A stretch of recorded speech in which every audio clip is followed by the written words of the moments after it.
فلسفہ قیام حسین ابن علی اور تفسیر قیام حسین ابن علی۔ امام حسین کے قیام کا جو بنیادی اور اساسی ترین ہدف اور مقصد ہے وہ تحرک ہے، وہ حرکت ہے۔ اس لیے کہ جب پانی کھڑا ہو جاتا ہے، جوہر آپ دیکھیں عام طور پر بہتے ہوئے پانی میں اگر آب رواں ہے، چشمہ ہے، جاری ہے، چل رہا ہے، اس میں جراثیم پیدا نہیں ہوتے، اس میں تعفن پیدا نہیں ہوتے، اس میں کیڑے مکوڑے پیدا نہیں ہوتے، اس میں جونکیں پیدا نہیں ہوتی ہیں، اس میں اس طرح کی نامناسب چیزیں پیدا نہیں ہوتی ہیں۔ جب تک پانی رواں ہوتا ہے، چل رہا ہوتا ہے، تو ہرگز اس میں بدبو پیدا نہیں ہوتی، تعفن پیدا نہیں ہوتا۔ لیکن اگر پانی رک جائے، ایک جگہ پر ٹھہر جائے، تو رفتہ رفتہ، جس طرح سے بعض لوگ دیہات میں رہتے ہیں وہ جانتے ہیں، جانوروں کو لے کے جاتے ہیں ایسے جوہڑ میں، تالاب میں، تو جونکیں ان کے جانوروں کے ساتھ چمٹ جاتی ہیں، ان کا خون چوستی ہیں۔ یہ جونکیں آپ نے کبھی نہیں دیکھا ہوگا کہ آب رواں میں کوئی جونک آپ کو نظر آ جائے، یا ایسے جراثیم یا کیڑے مکوڑے، حتی تعفن، بدبو۔ پانی چلتا ہے تو پاک رہتا ہے، صاف رہتا ہے، خالص رہتا ہے، رک جائے تو اس میں تعفن پیدا ہوتا ہے، کیڑے مکوڑے پیدا ہوتے ہیں۔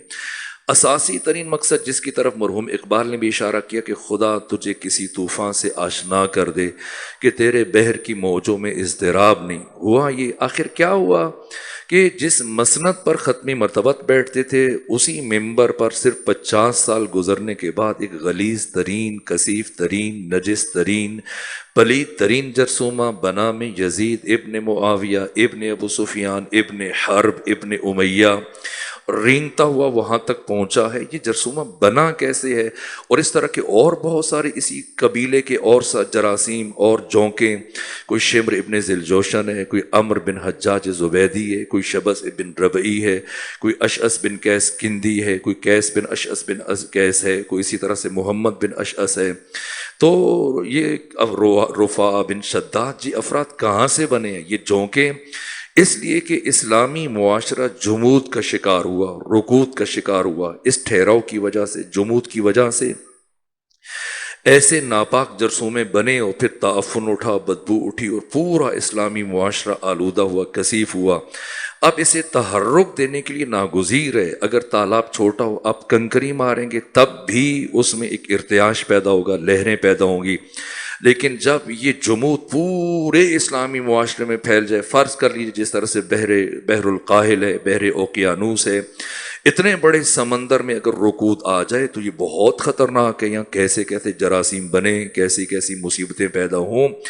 تو معمولی تالاب میں تحرک ایجاد کرنا ہو تو چھوٹا سا پتھر پھینک دیں، تحرک ایجاد ہو جائے گا، لہریں اٹھیں گی۔ لیکن جب آپ کسی بڑے اوقیانوس سے بشریت میں تموج ایجاد کرنا چاہتے ہیں، روانی پیدا کرنا چاہتے ہیں، تو اس میں پھر بڑے بڑے پہاڑ گریں، بڑی بڑی چٹانوں کو گرایا جائے، تب ممکن ہے کہ کچھ ارتعاش ہو۔ تو اب اسلامی معاشرہ اس درجہ ساکت و جامد اور راکد ہو چکا ہے کہ اس میں تحرک ایجاد کرنے کے لیے کوئی چھوٹا واقعہ یا کوئی چھوٹا حادثہ کافی نہیں ہے۔ اس میں کربلا جیسا واقعہ پیش آئے، عاشورہ جیسا معرکہ ہو، تب اس میں تحرک آ سکتا ہے، پھر سے زندگی آ سکتی ہے، پھر سے اسلامی معاشرے میں حیات عود کر سکتی ہے، زندگی لوٹ سکتی ہے، پھر اس قافلہ بشریت میں روانی آ سکتی ہے، پھر اس بحر اوقیانوس سے بشریت میں دوبارہ سے زندگی اور تازگی آ سکتی ہے۔ چھوٹا سا کوئی واقعہ ہو جائے تو وہ کافی نہیں ہے۔ اس لیے حسین ابن علی نے وہ انتظام کیا، ہدایت بشر کے لیے، اصلاح امت کے لیے، اسلامی معاشرے میں پھر سے زندگی کی نئی لہر ڈالنے کے لیے، دوڑانے کے لیے آپ نے وہ کام کیا۔ کن کن شخصیتوں کو چنا ہے، بچوں میں سے کنہیں ساتھ لیا، جوانوں میں سے کنہیں ساتھ لیا، بزرگوں میں سے کنہیں ساتھ لیا، خواتین میں سے، اس لیے کہ اگر مردوں کے ساتھ مل کر بات بن سکتی تو امام حسین قطعی طور پر کسی ایک بچی یا کسی ایک خاتون کو اپنے ہمراہ لے کر نہ جاتے، لیکن خود فرمایا کربلا حادثہ نہیں ہے۔ یہ جو میڈیا پر بیٹھ کر بعض لوگ کہتے ہیں کہ حادثہ کربلا، حادثہ کربلا، نہ، حادثے اچانک وقوع پذیر ہوتے ہیں، حادثے دفعتاً رونما ہوتے ہیں، اور اچانک سے آپ مثلا گزر رہے ہیں، دیکھا ایک شخص گاڑی کے نیچے آ گیا، حادثہ ہو گیا۔ کربلا حادثہ نہیں ہے، کربلا امام حسین کا آگاہانہ انتخابی راستہ ہے۔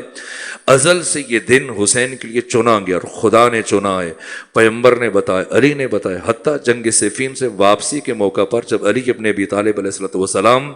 کربلا کی سرزمین سے گزر رہے تھے تو رک کر اپنے ساتھیوں سے فرمایا کہ یہاں ٹھہر جاؤ، اور کئی کئی گھنٹے رکے مولا متقیان اور پھر برابر بیٹھ کر ایک ایک مقام پر نماز پڑھتے رہے، گریا کرتے رہے. کبھی ایک جگہ بیٹھ جاتے ہیں، کبھی کسی دوسری جگہ بیٹھو، برابر زار زار رو رہے امیر المومنین.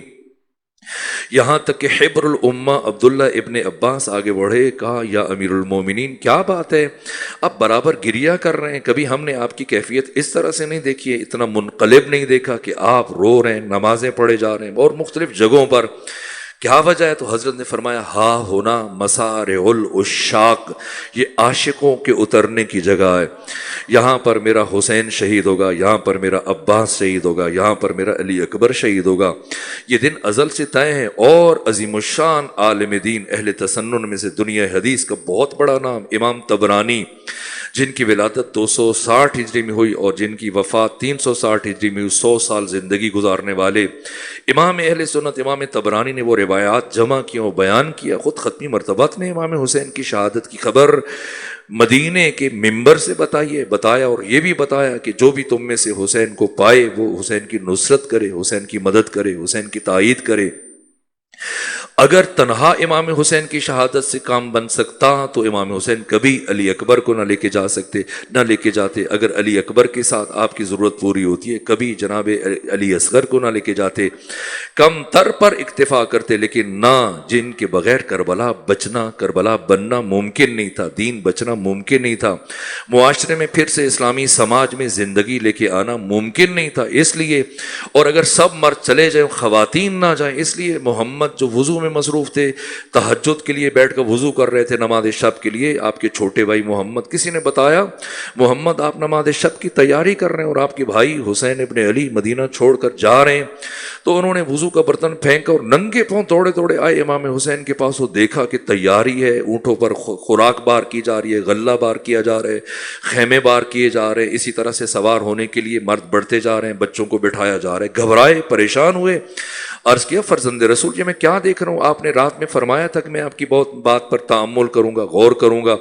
تو پھر آپ کیا چاہتے ہیں کہ آپ جائیں گے؟ فرمایا ہاں میں جاؤں گا. عرض کیا نہ جائیں، عراق نہ جائیں؟ تو فیصلہ کن لب و لہجے میں ارشاد فرمایا سنو محمد حنفیہ شاء اللہ ان یرانی قتیلا، اللہ مجھے اپنے راستے میں شہید ہوتے ہوئے دیکھنا چاہتا ہے. یہ مشیت خدا ہے. مشیت خدا حق تعالیٰ کے لامحدود علم اور لامحدود حکمت کی بنیاد پر ہے. اللہ اگر کسی چیز کا ارادہ کرتا ہے، کسی چیز کو چاہتا ہے، اللہ کی اگر مشیت ہے تو اس کے پیچھے خدا سبحان کی لامحدود حکمت ہے، لامتناہی علم اس کے پیچھے پنہان ہے. خدا کیوں چاہتا ہے؟ خدا اس لیے چاہتا ہے کہ پھر ایسی موت آئے اسلامی معاشرے میں کہ ہمیشہ کے لیے دین ختم ہو جائے، نبیوں کی محنت ضائع ہو جائے، انسانی اخلاقی قدریں تباہ ہو جائے، ناموس بشر ہمیشہ کے لیے محو ہو جائے، غیرت انسانی، اخلاقی انسانی اقدار، بشر کی اقدار، قدریں، ہر چیز دہوبالا ہو جائے، سب ختم ہو جائے. سب کی بقا منحصر ہے ذات حسین ابن علی میں. اس لیے اور حسین اللہ کی مشیت کے حامل، فیصلہ کن لب و لہجے میں فرمایا کہ شاء اللہ ان یرانی قتیلا، اللہ کی مشیت ہے کہ وہ مجھے اپنے راستے میں شہید ہوتے ہوئے دیکھے. یہ سنا تو اب کچھ کہنے کی جرت نہیں رہی محمد حنفیہ کو. لیکن بعد میں جب دیکھا کہ بیویاں محملوں پر سوار ہو رہی ہیں تو کہا آقا کیا مخدرات عصمت و طہارت بھی جائیں گی؟ فرمایا ضرور جائیں گی. تو عرض کیا کہ اگر خود جاتے ہیں چلے جائیں، انہیں نہ لے کر جائیں. تو حضرت نے فیصلہ کن جملے میں ارشاد فرمایا سنو حنفیہ شاء اللہ ان یراہن سبایا، اللہ ان بیبیوں کو اپنے راستے میں اسیر ہوتے ہوئے دیکھنا چاہتا ہے.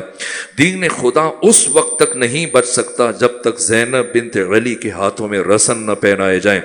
جب تک کوچو بازار میں، جب تک کربلا انجام پائے. لیکن کربلا کو باقی زندہ رکھنے کے لیے، پہنچانے کے لیے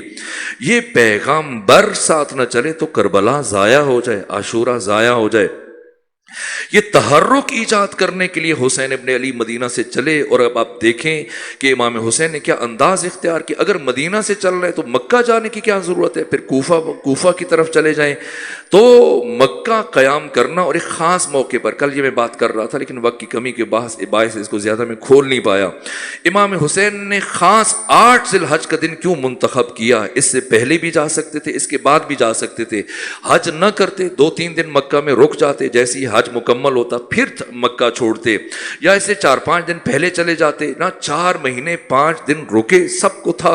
حسین انتظار میں کہ حج کریں گے، اور اتفاق سے لوگ مہینے پہلے آنا شروع ہو جاتے ہیں، بعض 2 مہینے پہلے آئے، بعض 3 مہینے، بعض 15 دن 20 دن پہلے آئے، سب کو خبر ہے مکہ میں کہ آقا حسین ابن علی بھی پہنچے ہوئے ہیں، اور ہمیں یہ شرف حاصل ہو رہا ہے کہ ہم فرزند رسول حسین ابن علی کی معیت میں حج ادا کریں گے، سب خوش ہیں، شادمان ہیں۔ اور اب جب کہ حج جیسے شروع ہونے لگا ہے، وارث حج، عاشق حج، جس نے اپنی زندگی میں بارہا و بارہا پاپیادہ اتنے حج کیے، لیکن عین جب حج شروع ہونے والا ہے، حسین اپنے ساتھیوں کے ہمراہ مکہ چھوڑ کر کربلا کی طرف جا رہے ہیں۔ یہ امام حسین نے کیا کیا ہے؟ میں نے کہا آپ کے پاس ذرائع ابلاغ ہیں، سوشل میڈیا ہے، آپ کے پاس یہ ڈیجیٹل بٹیرے، فیس بک کے ذریعے سے اطلاعات حاصل کرتے ہیں، یوٹیوب کے ذریعے سے، باقی بہت کیا ایپس ہیں الائیں بلائیں۔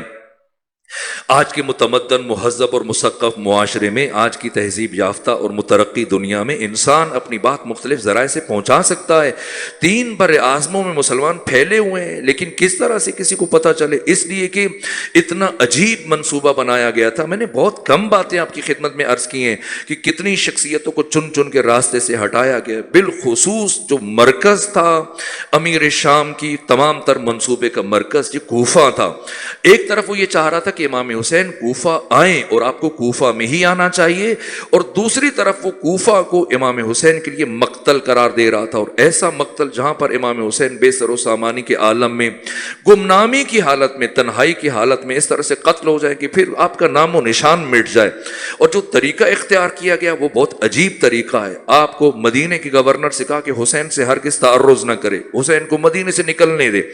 اس لیے ایسے ہی کیا، اس نے مروان کو ہٹایا، ولید بن عتبہ کو رکھا، امام حسین چلے، کوئی تعرض نہیں ہوا۔ مکے کا گورنر نے بھی یہی کام کیا۔ پھر میں نے ایک عرض کیا تھا کہ کوفہ کے گورنر نے یہ کام کیا کہ سکوت اختیار کیا، اور اس کے ناک کے نیچے اس کے داماد کے گھر میں مسلم ابن عقیل کی بیعت ہوتی رہی،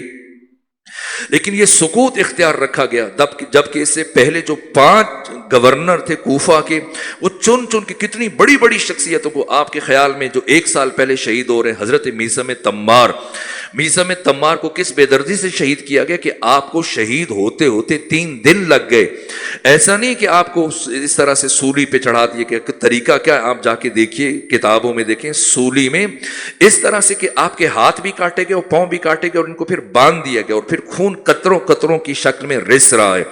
اس طرح۔ لیکن یہ میثم تمار اتنی تکلیف کے باوجود کہ ایک ایک قطرہ، بوند بوند خون زمین پر گر رہا ہے،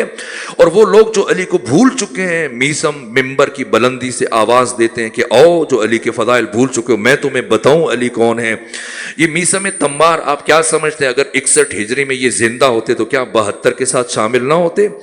اسی طرح سے جناب حجر بن عدی اپنے 6 ساتھیوں کے ہمراہ، ایک بیٹے کے ہمراہ، جب امیر شام نے کہا کہ علی سے اظہار برات کریں، ہم آپ کو چھوڑ دیں گے، کیا جواب دیا کہ اللہ نے حجر کو وہ زبان ہی نہیں دی کہ جو علی ابن ابی طالب سے اظہار برات کر سکے۔ حجر بن عدی غیر معمولی شخصیت ہیں، اصحاب رسول کی بات کرتے ہیں تو ان سب کی بات ہونی چاہیے، مقداد کی بات ہونی چاہیے، وہ مقداد جن سے متعلق پیغمبر نے فرمایا کہ میرے مقداد کا مقام میرے تمام صحابہ کے درمیان وہ ہے کہ جو حروف تہجی کے درمیان الف کا ہوتا ہے۔ اور عمار یاسر سے متعلق فریقین کی کتابیں چھلک رہی ہیں، اور کسی کو جرأت نہیں کہ انکار کرے۔ جناب ختمی مرتبت نے عمار یاسر کو حق اور باطل کے درمیان امتیازی نشان قرار دیا ہے، اور حق کا مینارہ قرار دیا، اور فرمایا کہ یا عمار تقتلک الفئۃ الباغیہ، کہ آپ کو ایک باغی گروہ شہید کرے گا۔ یہ عمار جو حق کا میزان بنایا، آپ کو بولے متقیان کے لشکر میں شامل ہے، جنگ صفین میں، اور کس کے ہاتھ سے شہید ہوئے، یہ ساری چیزیں۔ جناب سلمان جن سے متعلق ختمی مرتبت نے فرمایا کہ السلمان منا اہل البیت۔ اسی طرح سے جناب ابو ذر غدیر کے موقع پر جب ختمی مرتبت نے اعلان کیا علی ابن ابی طالب علیہ السلام کی ولایت کا، تو کچھ گروہ بیٹھ کر اس طرح سے چی بجبی تھے اور برابر مولا متقیان کی اہانت کر رہے تھے، اور ایک گستاخ نے یہ جملہ کا اس اجتماع میں بیٹھ کر کہا کہ علی کو ولی بنانے سے بہتر تھا، علی کی ولایت کا اعلان کرنے سے بہتر تھا، علی کو مولا بنانے سے بہتر تھا کہ نعوذ باللہ خاکم بدہن کسی سوسمار کی ولایت کا اعلان کر دیتے پیغمبر، تو ہم قبول کر لیتے بجائے سے کہ علی کا۔ اور جناب ابو ذر چل گزر رہے تھے، سنیں یہ جملے تو چل کے یہ عامہ و خاصہ اہل تسنن اہل تشیع نے اپنی اپنی کتابوں میں بیان کیا ہے. یہ سنے پہنچے جناب ختمی مرتبت کے پاس اور جا کے کہا کہ علی سے متعلق یہ کہاں جا رہا ہے. ختمی مرتبت غضبناک ہوئے, فرمایا بلاؤ ان سب کو. جیسے وہ پہنچے حضرت نے پوچھا تو اب وہ ڈر کے گھبرا گئے, اور پتہ چلا کہ ہمارے پاس سے ابو ذر گزر رہے تھے. تو صرف ابو ذر نے چونکہ سنا ہے تو چلو ہم انکار کر دیتے تو کیا فرق پڑ جائے گا, جب ہم سب مل کے کہیں گے کہ ہم نے تو ایسا نہیں کہا, ابو ذر غلط بیانی کر رہے ہیں, ہم سے جھوٹی بات منسوب کر رہا ہے, تو کون ہے جو ابو ذر کی تائید کرے. تو جب سب نے مل کر ابو ذر کے خلاف کہا کہ نہ انہوں نے جھوٹ بولا ہے, غلط بیانی کی, ہم تو ایسا سوچ بھی نہیں سکتے, ہم نے ایسا کچھ نہیں کہا. جیسے ہی پیغمبر نے ان کی یہ بات سنی تو بلا فاصلہ فرمایا سنو, زمین نے کسی کو اپنے پروں کے اوپر اٹھایا نہیں, آسمان نے کسی کے اوپر سایہ کیا نہیں, جو میرے ابو ذر سے زیادہ سچا ہو. یہ جل القدر اصحاب, ان میں سے حجر ابن عدی وہ شخصیت ہے, جب کوئی رسول اسلام کے پاس دعا کے لیے آتا تھا تو پیغمبر فرماتے تھے کہ میرے پاس دعا کے لیے کیوں آئے ہو, تو وہ پوچھتے کس کے پاس جائیں, فرماتے میرے حجر کے پاس جاؤ, اللہ نے میرے حجر کو مستجاب الدعوات قرار دیا ہے. آج بھی آپ چلے جائیے مرج الازرا پر جو شام کی سرحد کے اوپر آپ کی قبر ہے, واقعاً دعائیں قبول ہوتی ہیں ان کے وسیلے سے. یہ مولا متقیان کے جان نثار صحابی ہیں, وفادار صحابی ہیں, حتیٰ شب شہادت مولا متقیان نے ان سے ملاقات کی اور یہ ساری گفتگو ہوئی مولا متقیان اور جناب حجر کے درمیان. آپ کیا سمجھتے اگر جناب حجر بن عدی زندہ ہوتے تو کیا کربلا والوں میں شامل نہ ہوتے, جناب عمرو بن حمق زندہ ہوتے تو کیا کربلا والوں میں شامل نہ ہوتے. اور کتنی چنیدہ شخصیات, رشید حجری وہ بامعرفت انسان امیر المومن کا وہ صحابی کے مولا متقیان خود ان کی پیشانی کا بوسہ لیتے تھے, یہاں تک کہ رشید حجری کے ہاتھ کاٹے گئے, پاؤں کاٹے گئے, خون مسلسل بہ رہا ہے, آپ کی بیٹیاں, آپ کے بچے, آپ کی زوجہ سب گریہ کر رہے ہیں, رو رہے ہیں, چلا رہے ہیں, محلے کی خواتین جمع ہو گئیں, سب کی سب روئی جا رہے ہیں, اور یہ عشق علی کی اس منزل پر ہیں رشید حجری کہ اپنے بچوں سے, بیٹیوں سے, زوجہ سے فرماتے کہ نہ رونا دھونا چھوڑو, جلدی کرو, اگر کہیں سے لکھنے کا کچھ سامان مل جائے تو لے کے آؤ, تاکہ علی ابن ابی طالب سے متعلق پیغمبر کی جو باتیں میرے حافظ سے محفوظ ہیں تمہیں بتا کے چلے جاؤں, تاکہ علی کی یہ فضائل محو نہ ہو جائیں, ضائع نہ ہو جائیں. یہ رشید حجری, انہیں اسی کوفہ میں شہید کیا گیا. ایسی لاتعداد شخصیات, 80,000 افراد کو چن چن کر کوفہ میں قتل کیا گیا. کوفہ مرکز ہے. آپ دیکھیں یمن جہاں پر اہل بیت کے چاہنے والے تھے, لیکن یمن والوں نے یزید کی بیعت کا انکار نہیں کیا. پورے اسلامی معاشرے میں 3 بر اعظموں کے اندر یا تو یزید کی بیعت کی گئی یا پھر سکوت اختیار کیا گیا, خاموشی اختیار کی گئی. واحد عراق ہے, واحد کوفہ ہے جہاں کے لوگوں نے یزید کی بیعت کا انکار کیا. ایک بڑی وجہ یہ ہے امام حسین نے جو اختیار کیا کوفہ کو. پھر اس کے باوجود کہ اتنی بڑی بڑی تبدیلیاں آج آپ دیکھتے ہیں ہندوستان کیا کر رہا ہے مقبوضہ کشمیر میں, آبادی کے تناسب کو مٹانے کے لیے, وہاں پر مسلمانوں کی تعداد کو کم کرنے کے لیے, اگر مستقبل میں عالمی اداروں کا پریشر ہو, اور بلکہ اگر ان سے توقع نہیں کی جا سکتی, لیکن فرض کرنے کہ عالمی ادارے اس طرح کا دباؤ ڈالیں کہ یہاں پر حق رائے دہی کا لوگوں کو احترام دیا جائے, اختیار دیا جائے, ووٹ کا حق دیا جائے, تو اس کے لیے ابھی سے تیاریاں ہو رہی ہیں. ایک طرف مسلمانوں کی نسل کشی ہو رہی ہے, انہیں قتل کیا جا رہا ہے, دوسری طرف پھر آ کر ہندوؤں کو, سکھوں کو آباد کیا جا رہا ہے, تاکہ اگر کبھی ایسا مرحلہ آ جائے کہ لوگوں کو رائے دہی کا حق دے دیا جائے, ووٹنگ کا حق دے دیا جائے, تو نتیجتاً پھر مسلمانوں کی اکثریت ثابت نہ ہو سکے. بے عین ہی کوفہ میں ایک طرف چن چن کر محبان اہل بیت کو شہید کیا گیا, بڑی برجستہ ترین شخصیات کو. مستقل کتابیں, بڑی تعداد میں کتابیں کہ ہزاروں کی تعداد میں ان شہداء کی فہرستیں بھی لکھی گئی ہیں, مرتب کی گئی ہیں جنہیں کوفہ میں شہید کیا گیا. کوفہ میں عش اہل بیت ہے, کوفہ کی فضیلت ہے, کوفہ کا شرف ہے. مولا متقیان نے 3 جنگیں لڑی, اہل مدینہ سے, کوفہ سے, اہل مدینہ کے افراد, مکہ کے افراد, بصرہ کے افراد, سب کو ملا کر 1,000 نہیں بنے ہیں, اور 80,000 لوگوں نے کوفہ سے علی ابن ابی طالب کا ساتھ دیا. تو اسی طرح سے امیر شام متوجہ ہے کہ کوفہ میں کیا ہو سکتا ہے. ایک طرف اگرچہ 5 گورنروں کے ذریعے سے 20 سالوں میں چن چن کر ہزاروں افراد کو شہید کیا گیا, لیکن دوسری طرف ان 20 سالوں میں جو کام کیا گیا, جیسے میں آپ کو مقبوضہ کشمیر کی مثال دے رہا تھا, 50,000 روم کے افراد کو یہاں پر مستقل ان کو رہائش دی گئی اور انہیں آباد کیا گیا. اور پھر آپ دیکھیں مسلم ابن عقیل کو کہاں شہید کیا گیا, عبداللہ بن یکتر کو کہاں شہید کیا گیا, ہانی بن عروہ کو کہاں شہید کیا گیا, جناب زید جن کا کل روز شہادت تھا 3 صفر, امام زین العابدین کے فرزند جناب زید, یہ جو صحیفہ سجادیہ کی 56 دعائیں ہیں ہیں یہ کس ہستی کے ہاتھ سے لکھوائی ہیں؟ امام سجاد نے جناب زید کے ہاتھ سے لکھوائی ہیں۔ رسالۃ الحقوق کے جو 51 حقوق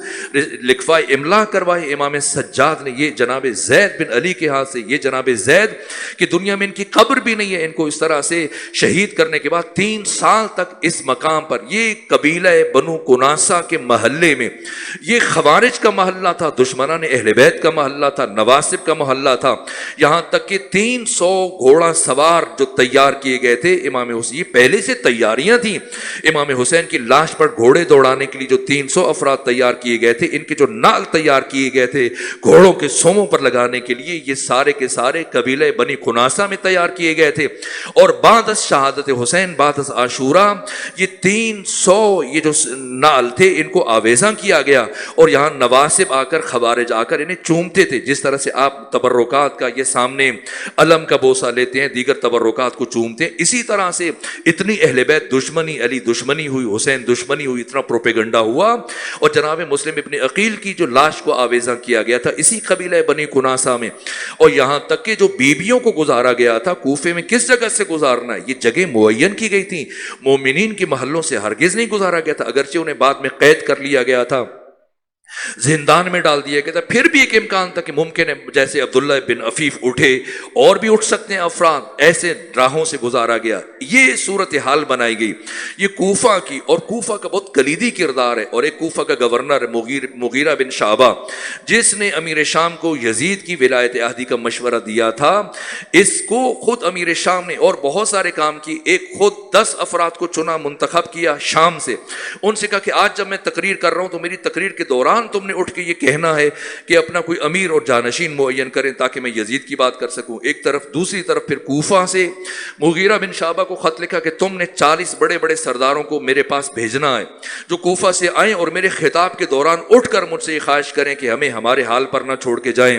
اور ہمارے لیے کسی امیر کو معین کریں، اپنے جانشین کا اعلان کریں۔ تو اسی طرح سے مغیرہ نے اپنے بیٹے عروہ کے ہاتھ 40 سردار روانہ کیے، اور انہوں نے وہی کام کیا۔ مسجد جامع اموی میں امیر شام کی تقریر کے دوران 40 کے 40 افراد اٹھے اور واویلا کیا کہ کسی کو اپنا جانشین معین کریں، ہمیں بے سرپرست چھوڑ کے نہ جائیں، کسی رہنما کے اور قائد اور راہبر کے بغیر نہ چھوڑ کے جائیں،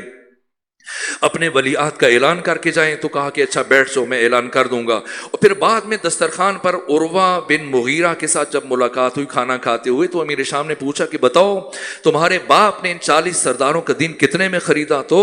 اس نے کہا کہ 40,000 درہم کے عوض میں، جس پر یہ مورخین نے، ابن عساکر نے لکھا ہے، ابن اسیر جزری نے لکھا ہے، اور باقی بڑے بڑے مورخین نے لکھا ہے، کہا کہ تعجب ہے، کوفی بہت سستا بک جاتا ہے، میں نے تو مدینہ والوں کو ایک ایک فرد کو 1 لاکھ کے عوض میں خریدا ہے۔ تو اس طرح سے یہ بہت، یعنی یزید کی ولایت عہدی یہ چھوٹا کام نہیں تھا، پورے اسلامی معاشرے کو رام کرنے کے لیے کتنی قیمتی جانوں کو قتل کیا گیا، کتنے گھر جلائے گئے، کتنے لوگوں کو زندان میں ڈالا گیا۔ یہ مسلسل 20 سالوں کی کوشش ہے، 20 سالوں کی پلاننگ ہے، 20 سالوں کی منصوبہ بندی ہے، یہاں تک کہ اب وہ دوسری طرف یہ کوشش ہے کہ اب کوفہ کو 20 سالوں میں خالی کیا جائے، اور جو بچے کھچے ہیں، جیسے خوف کی کیفیت میں بس اوقات انسان اپنا عقیدہ چھپا دیتے ہیں، تو پھر نعمان بن بشیر کے عہد میں ایسی نرمی برتی گئی تاکہ وہ اپنا عقیدہ ظاہر کریں، اور جب وہ ظاہر ہو جائیں، سامنے آ جائیں، تب انہیں گرفتار کیا جائے، تاکہ جب حسین پہنچیں، کوفہ میں پہنچیں یا کوفہ سے پہلے ہی آپ کو روک دیا جائے تو کوئی ان کا ساتھ دینے والا نہ ہو، اور پھر یہ تاثر دیا جائے پوری اسلامی دنیا میں، مدینے والوں کو بتایا جائے، مکے والوں کو بتایا جائے، یمن والوں کو بتایا جائے، طائف والوں کو بتایا جائے، مصر والوں کو بتایا جائے کہ حسین آ رہے تھے، ان کو اپنے عراق والوں نے بلایا تھا لیکن خود ہی قتل کر دیا تھا، تو اس طرح میرے بیٹے کے نام پر کوئی الزام نہیں آئے گا۔ یہ کوشش تھی امیر شام کی کہ حسین ابن علی گمنامی میں مارے جائیں۔ لیکن دوسری جانب امام حسین نے کیا کیا؟ یہ اس لیے کہ ایک جوان نے بھی یہ سوال پوچھا تھا کہ مکہ میں بیتوتہ کیوں اختیار کیا، اور میں بھی یہ عرض کر رہا ہوں کہ آقا نے اگر کوفہ آنا ہے تو سیدھے کوفہ آ جائیں، مکہ رکنے کا سبب کیا ہے؟ اور اگر رکتے ہیں تو پھر مسلسل مکہ میں رکے رہیں، یہ اتنا وقت کیوں رکے، اور خاص حج کے موقع پر کیوں؟ یہ حسین ابن علی کی حکمت عملی ہے۔ اسی لیے میں نے کل اہل سنت کے جو شاعر ہیں، وہ جو اپنے سلام میں خوبصورت شعر کہا کہ وہ جس کی فکر کربلا حسین وہ دماغ ہے، حسین نے کربلا کو خود اس طرح سے آمادہ کیا ہے۔ ایک طرف امیر شام چاہتا ہے کہ حسین کوفہ آئیں یا کربلا پہنچے، دوسری طرف امام حسین خود یہ چاہتے ہیں کہ میں کربلا جاؤں۔ وہ کیوں چاہتا ہے تاکہ حسین گمنامی میں مارے جائیں، اور حسین کیوں چاہتے ہیں کہ کربلا ابدی بن جائے؟ اس کے وہم و گمان میں بھی نہیں تھا، اس کی تمام تر چالاکیوں کے باوجود، ہوشیاریوں کے باوجود، منصوبہ بندی کے باوجود، مشورتوں کے باوجود، اتنے سال کی پلاننگ کے باوجود اس نے سوچا نہیں تھا کہ حسین کیا کریں گے۔ وہ حسین ابن علی ہیں جو مدینہ سے کس طرح سے چل رہے ہیں، اور جو مکہ پہنچنے کے بعد کیا وقت انتخاب کیا، کیا انداز انتخاب کیا، کس طرح سے جناب حضرت ابو الفضل عباس سے کس موقع پر اعلان کروایا کہ پتہ چلے سب کو، ایسے نہیں کہ چپکے سے نکل جائے، نہ، امام حسین نے مکہ چھوڑنے سے پہلے تمام حجاج کو خبردار کیا کہ حسین مکہ چھوڑ رہے ہیں۔ کیا کیا؟ ایک مرتبہ پورے مکہ میں، چونکہ 3 بر اعظموں سے تمام مسلمانوں کی نمائندگی تھی، ہر دیہات سے، ہر شہر سے مسلمان آئے ہوئے تھے، بڑی تعداد میں، ہزاروں کی تعداد میں، سب کے سب مکہ میں جمع تھے، اور سب خوش تھے کہ حسین ہمارے ساتھ شامل ہو کر حج انجام دیں گے، اور ان کی معیت میں حج کی سعادت حاصل ہو رہی ہے۔ لیکن جیسی عین حج کے موقع پر امام حسین حج چھوڑ کر، مکہ چھوڑ کر کوفہ کی طرف چلے، پورے مکہ میں ہلچل مچ گئی، ہر ایک کی زبان پر یہی جملے، یہ کیا بات ہے، فرزند رسول حج کے موقع پر جا رہے ہیں، کیا ہونے جا رہا ہے؟ اس لیے کہ لوگوں کی فکروں میں وہ تموج ایجاد کیا، وہ تحریک ایجاد کی، وہ بیداری ایجاد کی، ہلچل مچ گئی ہے پورے مکہ میں۔ پورے مسلمان جہاں جہاں سے آئے تھے، اور جتنے دن رکے حج کرتے رہے، ساتھ سوچتے رہے حسین کیوں گئے، حسین کوفہ کی طرف کیا کرنے جا رہے ہیں، کیا ہونے جا رہا ہے۔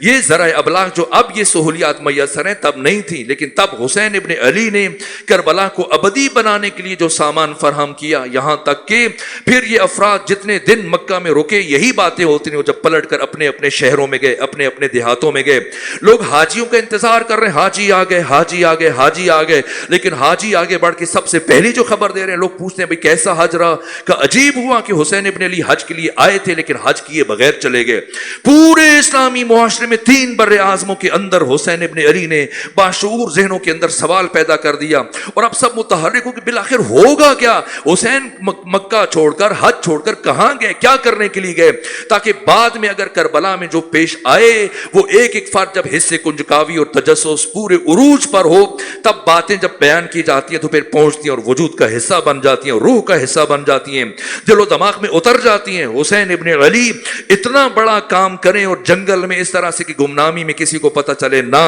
یہ حسین ابن علی کا انداز ہے، یہ آپ کی فکر ہے۔ کربلا ایک مکتب ہے، کربلا ایک نظام ہے، قیامت تک کے لیے ایک ایسا نظام ہے جس میں بشر قیامت تک ہر باطل کے سامنے، ہر طاغوت کے سامنے ایک طاغوت شکن تیار ہوتا رہے گا، ایک باطل شکن تیار ہوتا رہے گا۔ کربلا دوبارہ نہیں بن سکتی، لیکن کربلا خود مکتب ہے، کربلا اپنے ایسے فرزندان تیار کرتی رہے گی جو ہر عصر میں دین کا دفاع کریں گے، بشریت کا دفاع کریں گے۔